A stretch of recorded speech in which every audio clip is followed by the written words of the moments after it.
تعلیم دې د لپاره حاصلې چې ما ته ډیګري میلاو شي او نوکري میلاو شي. نو دا د هغه مقصد دی چې زه هغه اصل مقصد ته ورسېږم.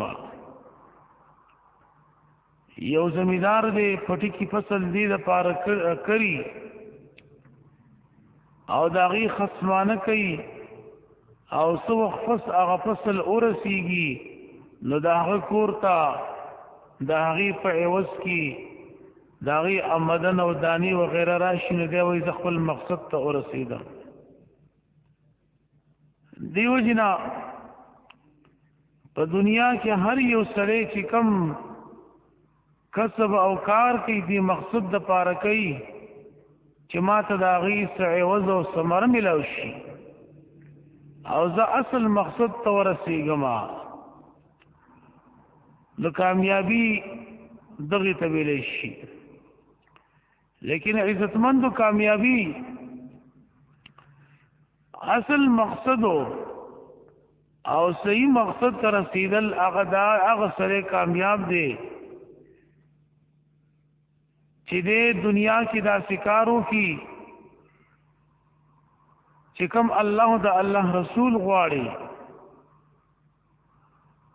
او دې هغه مقصد ته ورسیږي چې کوم د آخرت مقصد دی. نو اصل مقصد دا د آخرت دی. دیو جن الله فرمایل قد افلح من تزکا، په تحقیق سره کامیاب هغه کس دی من تزکا چې هغه د خپل نفس تزکیه وکړه، دا نفس پاک او دغه سره کامیاب دی. خپل نفس پاک کو دغه انسان کامیابی ته ورسېدو. نو خپل نفس پاکول د غلط عقایدونه د شرک او د کفر د عقیدین د خپل نفس د پاک کی نو دغه سره کامیاب دی. د خپل ظاهر او باطن دا دوانه د شریعت مطابق وګرځول، برابر کړه او پاک کړه څنګه چې شریعت مطهره غواړي. دغه انسان کامیاب دی او دا انسان کامیابی ته ورسېدو. او که یو سړی دی مثال په طور باندې د منظم کوي، د روزم نیسي، د زکات هم ورکوي، د حج لمزي، لیکن دنه د زړه عقیده د خرابه د شرک ته او د کفر ده، نو د دا منځ دا روزه زکات حج دا یو عمل نه قبلي. دا هغې وجه دا را چې دنه د عقیده درست نه ده او دا برابر نه ده. او کله چې عقیده درست او برابر نه وي نو بیا د یو عمل هم نه قبلېږي. یو عمل د دې وجنا جناب رسول الله صلی الله علیه وسلم د تر دې ابو طالب سے وفات کیږي او بالکل د وفات په وخت کې ورته فرمایي چې ما ته په دې غوږ کې کلمه وایا، ترې وی نشم ویلې. دغه وخت کې کافران هم ناستي، ابو جهل لعین هم ناسته، ترې ورته وی نشم ویلې. پیغمبر علیه السلام وی د کافرانو د شرمېږي زما دې غوږ کې پټ وایا چې د قیامت په ورځ باندې بیا زه ستاسو سفارش کومه. لیکن هغه کلمه ونه وی، کافران ناسی د هغې د یرې نه یا د شرم د وجې نه هر څه چې وو، لیکن هغه کلمه په جواب باندې ران نه لو، کلمه یې ونه وي. دقه رنګې د دنیا نه لاړو وفات شو. کینې نور د هغه اعمال څه وو؟ حجیانو له هوبه ورکول، د حجیانو خدمت کول، په خپل خود د جناب رسول الله صلی الله علیه وسلم ابو طالب سی څومره دغه سره امداد کړي، دغه تعاون کړي دي او د دین اسلام په باره کې دغه تعاون کړي دي چې دا دین اسلام خلکو ته خوري دعوت ورکړي. لیکن په خپل باندې اعمال نیکو لیکن عقیده درست نه وا کلمې ونوي مسلمان نشو نو پیغمبر علیہ السلام او فرمایل پټول کافرانو کی زما ترتب عذاب په جهنم کی کم ملاویږي دا ډېر کم عذاب وي او بیا او فرمایل چې کم عذاب دانه چې د وسمنې په ازار او سپلې به پخپوي او د هغې د وجې نه دا دماغ به خټ کېږي دا به کوم عذاب وي په دې وجه باندې چې عقیده درست او برابر نه وه که د پیغمبر ترم دی او پیغمبر علیه السلام ورته وایي ما ته دې غوږ کې کلمه ووایه لیکن نه وي نو مسلمان نشو دیو جنا دا عقیده درست نه و برابر نه و د شریعت مطابق نه و داغه د پاره د جهنم عذاب بیا دی کله چې د قیامت پر ورځ باندې الله د ابراهیم علیه السلام پلار راوړي آزر جهنم ته غورځي ابراهیم علیه السلام ورته وی یا الله تا خو ما سره وعده کړی دا او زما پلار جهنم ته غورځي نو د هغې وعدې ذکر هغه شوی دی نو ابراهیم علیه السلام دا خبره ذکر کوله او دیو جنا جهنم دا د کافر د پاره دی او الله وی جنت ما په کافر باندې حرام کړی دی قرآن کریم دا غي تذکرہ کړی دا لیکن چې کله ابراهیم علیه السلام ته دا خبره ښکاره شوه فلما تبین له انه عدو لله تبرأ منه چې دا د الله دشمن دی نبی ابراهیم علیه السلام د هغې نه قلار شو به دعا نه ده کړې د خپل پلار دپاره نو الله ته به ابراهیم علیه السلام وایي چې یا الله دا خو زما پلار د دې خلکو مخکې جهنم ته غورځېږي دا به څنګه چلي دا خو زما دپاره به د رسوایي خبره چې د ابراهیم علیه السلام پلار غورځېږي الله ورته وی ته بره وګوره داسې بره وکتل الله د ابراهیم علیه السلام د پلار هغه شکل داسې بدل کو بدرنګ یې کو نو چې ابراهیم علیه السلام ته وکتل د هغه تم کرکه پیدا شوه په دغې حالت کې به وایي الله وایي دا زه جهنم ته غورځوم ستا به هم کرکه کېږي خلکو ته به پته هم نه لګي چې دا د ابراهیم علیه السلام پلار دی د ابو جهل لعین هم دغه وخت کې ناستو هغه هم ایمان را نه وړو او دم دا دعوه کړې وه چې مونږ حاجیانو له اوبه ورکوو مونږ د حاجیانو خدمت کوو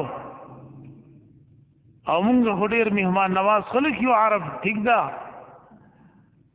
لیکن د جنگ بدر نفس پیغمبر علیہ السلام او فرمایل څوک به د ابو جهل حال راوړي چې کوم ځای کې پروت دی سر به څوک راوړي عبدالله بن مسعود رضی الله عنهما پاسیدو او دا الله پیغمبر دا کار به زه وکړم لاړو او دی په یو کوی کې پروت دی په هغه مړو کې ګوري راښکاری کو او عبدالله بن مسعود سی ورغه رضی الله عنه او تورې راواغسته سر دنه کټ کوما دی ورته وایي پام کوه ډېره بده خبره ورته وکړه او سر رانه کټ کې خو لږ اوږه دی کټ کا چې په هغې کې ښکاري چې دا د سردار سر دی د ابو جهل لعین دی عبدالله بن مسعود صاحب ته تپوس وکړو چې اوس راته ووایه د پیغمبر علیه السلام سره دې څنګه روي تا خو مخکې ورسره وي چې زما بدي شي وایي مخکې مې چې څنګه بدي شو اوس مې د هغې نه زیات بدي شي هغه شانتې بدي شي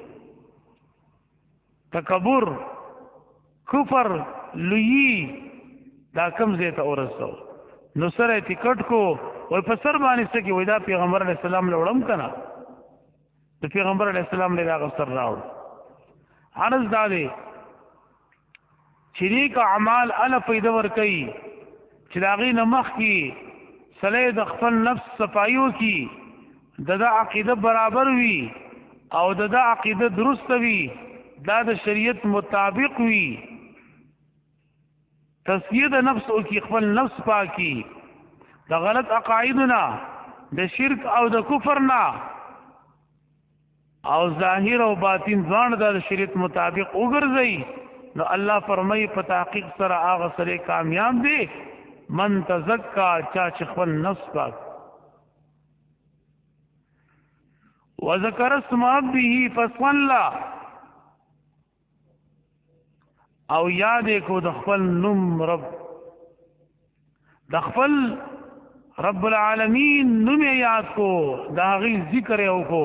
وذکر اسم ربه یاد کو نوم د خپل رب یا ته ذکر لسانی مراد دی یا ذکر قلبی بعض علما فرمای دوانو طریقو سره د خپل رب ذکر وکړو الله یاد کو او د الله لویو بڑائی بیان کړه پس ولو منزع کو د خلق الله وی کامیاب دي پس الله یادول د الله ذکر کول موږ د ذکر سره بلد نه یو کم خلق علما صوفیای کرام دا غي د الله د ذکر سره واسطه د عادت دي یقینا د لفظ الله د الله اغیله دومره خون ور کوي نن موږ الله الله ویلو ته تیارم نه یو او نر سره دومره ټیف شي او دومره وزګار یو چې موږ دی په ورځ شپه کې الله الله د الله ذکر الله یاد کو لیکن زمون بزرگان علماء کرام سلی حیران شي چې د الله نوم د الله ذکر هغه په کوم انداز کې کړی دی دیو جنا حضرت مولانا اشرف علی تانوی رحمت الله علیه و یو کتاب جلالین شریف کی او زبانه پوی نشو د طلبات مې چې دې زبانه پوی نشم هغه واقعي د زګي خو اشکال سمونګم دی دا به تاسو کول غواړي خو تاسو به تکي او استاد څوک دی حضرت مولانا شیخ الهند صاحب نور الله مرقده وی استاد دی خدا تاسو په داسې وخت کې چې کله هغه د سار منځ او کی د سار د منځ نه پس فورا تاسو په کول پکاري کزه هغه بیا نوې درس سفر راځي نو بیا تاسو کول او بیا معلومات کول لږ مشکل وشي وې زمان انتخاب وکړو اشرف علی تانوی رحمت الله علیه فرمایي چې سار د مون نفس زوللم شیخ الهند سی یو کمره و خانقاه و فورا اغه ته نه وته زمانه کو تایو شو زړه لیټ شو ما نو د خپل نفس ته وی مسلم یخ دی په دې پرش و ودریږي کوتاهی دی کړی دا شیخ الهند سی نه وته هغه کمره کې ځان نه د الله ذکر شروع کو او چې ذکر به کو وې زبار ولاړو مال به خن نه کو دومره د الله نوم په خون سره یادول د بزرګانو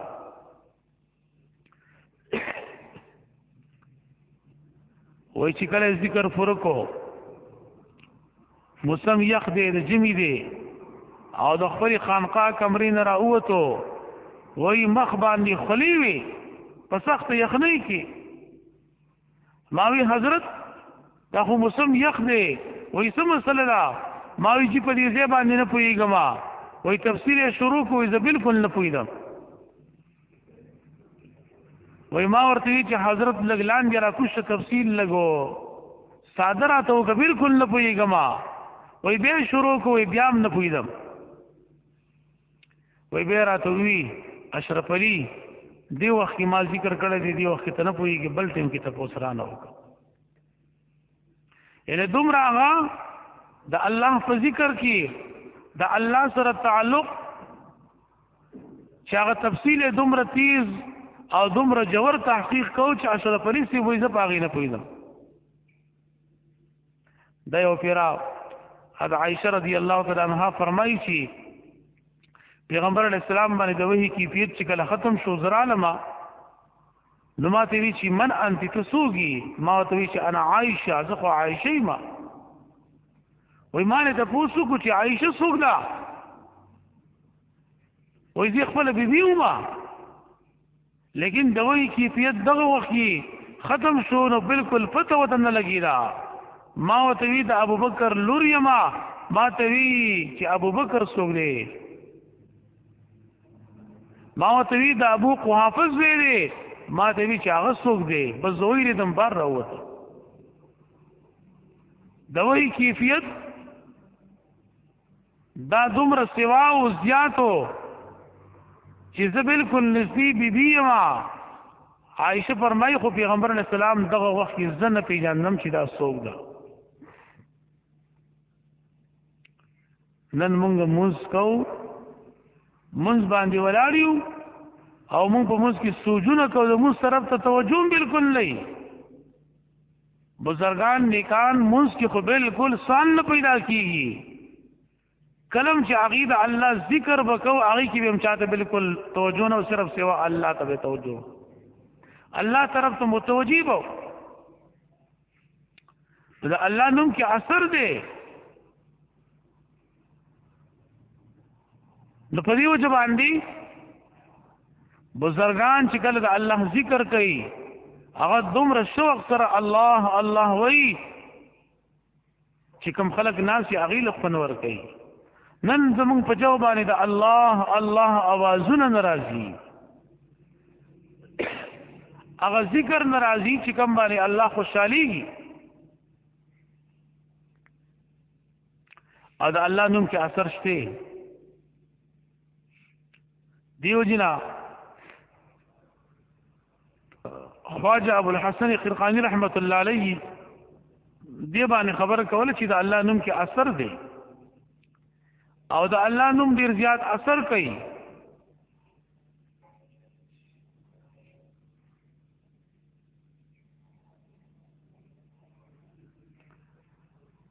دا وخت د بادشاہ دربار کې یو حکیم ناسو مشهور حکیم دی ابو علی سینا دوی چې معمولی نوم کې دومره اثر دی دا څنګه اثر کوي نو حکیم دا غي نه پیګولو خواجه ابو الحسن سی وی چې نه الله نوم کې اثر دی ډیر زیات اثر کوي بادشاہ دربار کې ناشتي نو دی خواجه ابو الحسن سی ابو علی سینا تا وی خر توچی دانی خر ته په سمانی کوي نو حکیم سی غوسه شو رنگ کی تغییر راغی او چې ما ته د بادشاہ په دربار کې خروي تا خو زما دې سک سپکاوي وکړو توهین دی وکړو وزیران ورته هم ګوري او بادشاہ هم ګوري چې حکیم سی په ډیرو غوسه دی او دا ورته سوې خواجه صاحب نو رنګي چې برابر شنو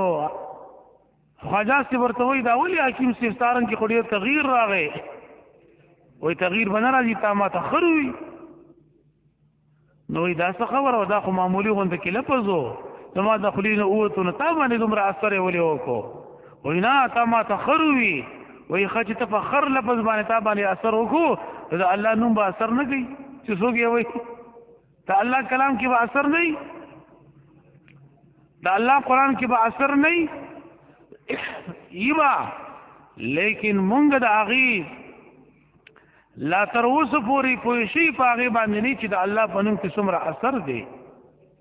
د الله په کلام کې څومره اثر دی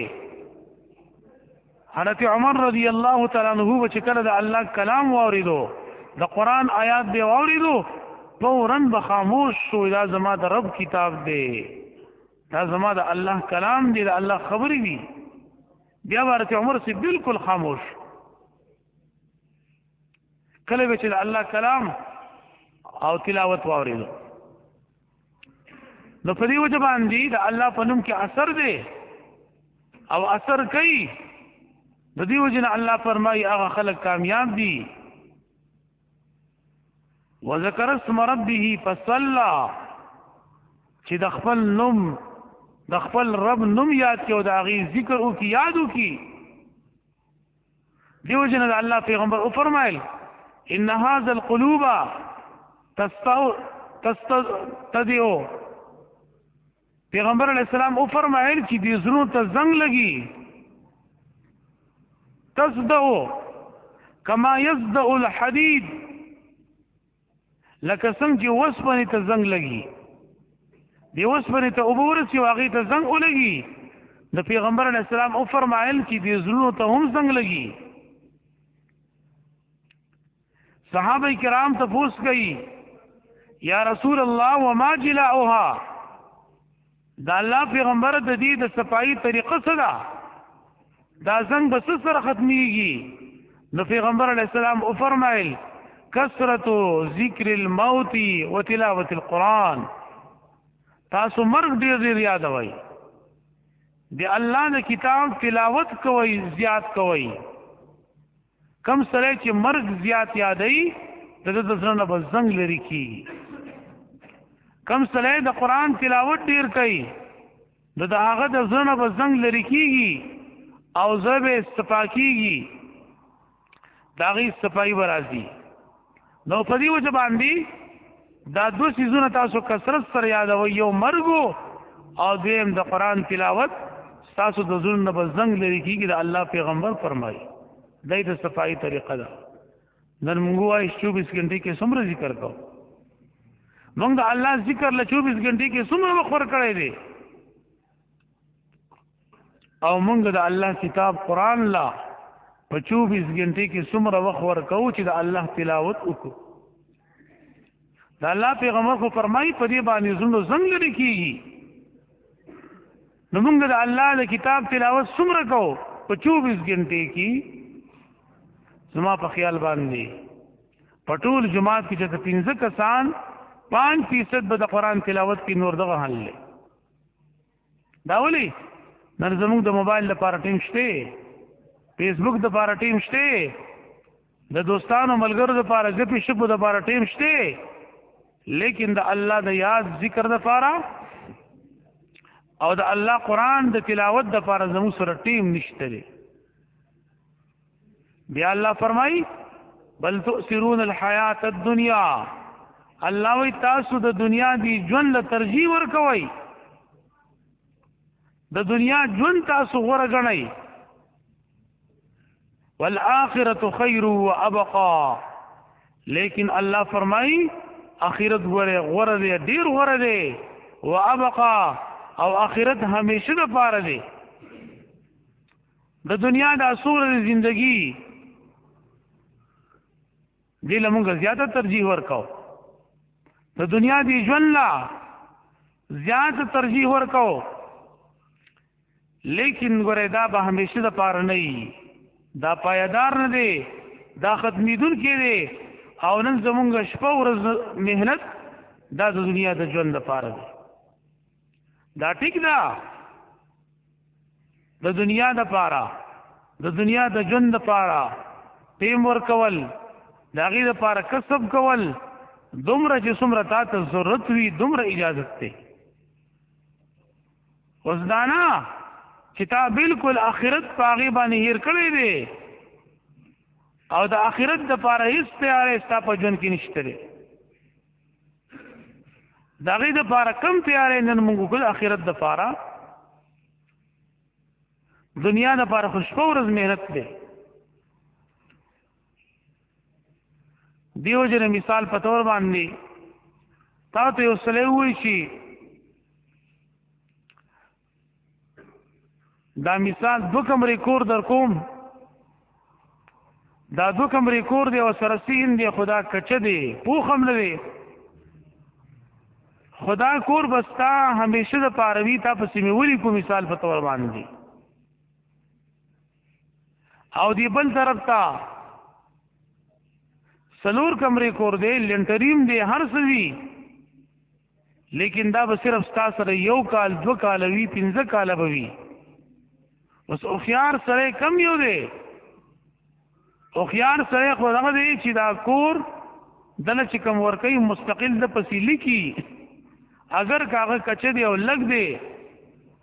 خدای به وی چې دا مال همیشه د پر راکې دا زما د پاره صحیح او قمقل سړی دا دی چې دی وایي چې دا څلور کمرې کور دی او لینټري دی او برابر دی خیر دی 15 کاله پکې اوسېږم نو دا یو ښه دی دا قمقل سړی دی د دې وجې نه الله فرمایي والآخرة خیر وابقا آخرت ډیر غوره دی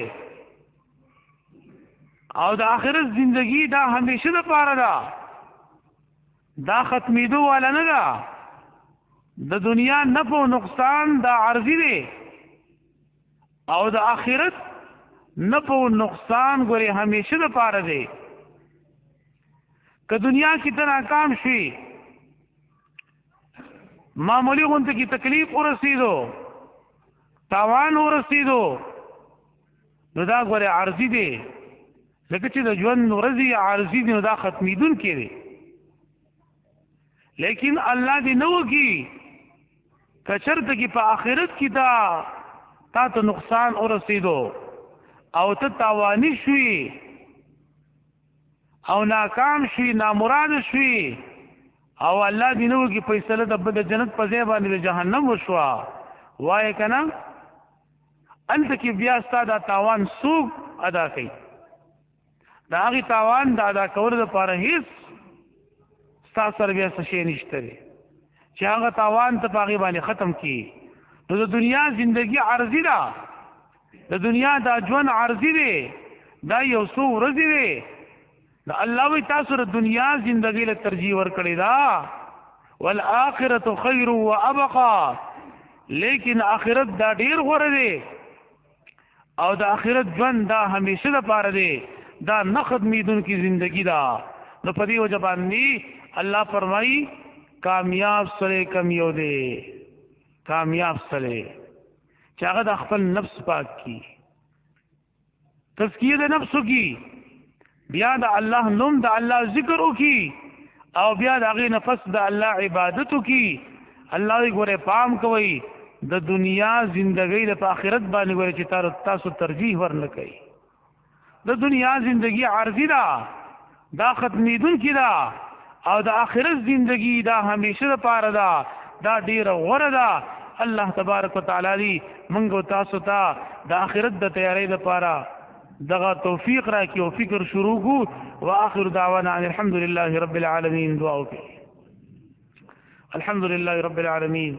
والصلاة والسلام على سید الانبیاء والمرسلین وعلى آله واصحابه اجمعین یا الله زموږ ټول ګناهونه معاف کړي یا الله په ګناهونو باندې عفو قلم راکړي یا الله اخر ختمه بالایمان کړي یا الله موږ د آخرت لپاره تیاری توفیق نصیب او فرمایي تمام مسلمانانو باندې خپل رحم وکړي کوم ځای کې ظلم پکې کېږي الله زیاتې کېږي کافرانو ته هدایت نصیب کړي هدایت په قسمت کې نه تباہ او برباد کړي مسلمان د هغې د شر د فساد نه په امان کې وساتي د فتنې د ور دی الله د مدارسو مساجدو مراکزو خنقاګانو حفاظت وفرمایي آخر وخت کې دا کلمه نصیب کړي چې لا اله الا الله محمد رسول الله صلی الله علیه وسلم